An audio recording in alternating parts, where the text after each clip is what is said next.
আপনারা জানেন যে আগামী 7 দিন পর পবিত্র ঈদুল আজহা, আর সেই উপলক্ষে দেশের বিভিন্ন প্রান্তে গরুর হাট কিন্তু জমে উঠেছে। এই মুহূর্তে আমরা অবস্থান করছি টাঙ্গাইল সদর উপজেলার ঐতিহ্যবাহী শত শত বছরের ঐতিহ্য বহন করে আসা আইনাপুর গরুর হাটে। এখানে কিন্তু এখন বেলা বাজে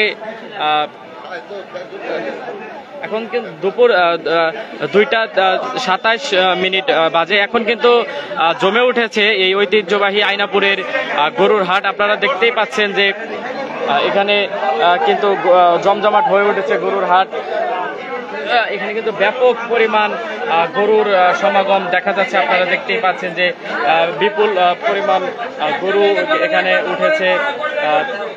সেই সাথে কিন্তু অনেক ক্রেতাও ধীরে ধীরে আসছে। তবে একটি জিনিস বলা যায় যে এবার কিন্তু গরুর যে যোগান তার থেকে কিন্তু চাহিদা কিন্তু কম, সেজন্য কিন্তু বর্তমানে গরুর দাম কম বলে মনে হচ্ছে, জানিয়েছেন এখানকার যারা বিক্রেতা রয়েছেন, যারা গরু নিয়ে এসেছেন বিক্রি করতে, তারা কিন্তু এমনটি জানিয়েছেন।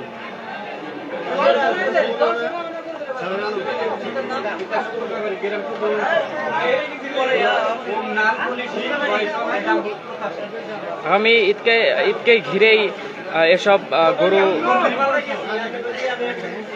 যারা কুরবানি দিবেন তারাই কিন্তু গরু কেনার জন্য হাটে আসেন এবং সেজন্যই কিন্তু জমজমাট হয়ে উঠেছে ঐতিহ্যবাহী আইনাপুরে গরুর হাট। কিন্তু এখন জমজমাট, ধীরে ধীরে বেলা বাড়ার সাথে সাথে কিন্তু আরো গরু ছাগল এই হাটে উঠবে বলে আশা করা যাচ্ছে। ইতিমধ্যে আপনারা দেখতে পাচ্ছেন যে বেচা বিক্রি কিছুটা হচ্ছে। বিপুল সংখ্যক গরু এবং ছাগল কিন্তু উঠেছে।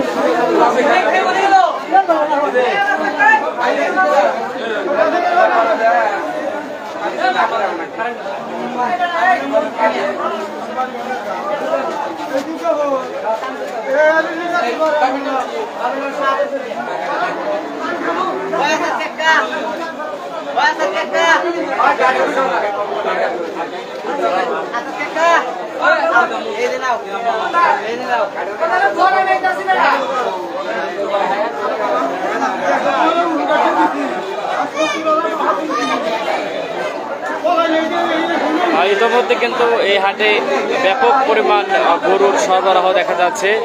জমে উঠেছে বলা যায় যে এই ঐতিহ্যবাহী আইনাপুর গরুর হাট। এবং এই হাটে যারা গরু কিনতে পারবেন না তারা কিন্তু আগামী শুক্রবারের হাট অর্থাৎ ঈদের 2 দিন আগেও কিন্তু এই হাট থেকে গরু কিনতে পারবেন। শুক্রবারের হাটও কিন্তু এখানে ব্যাপক জমজমাট হয়ে থাকে।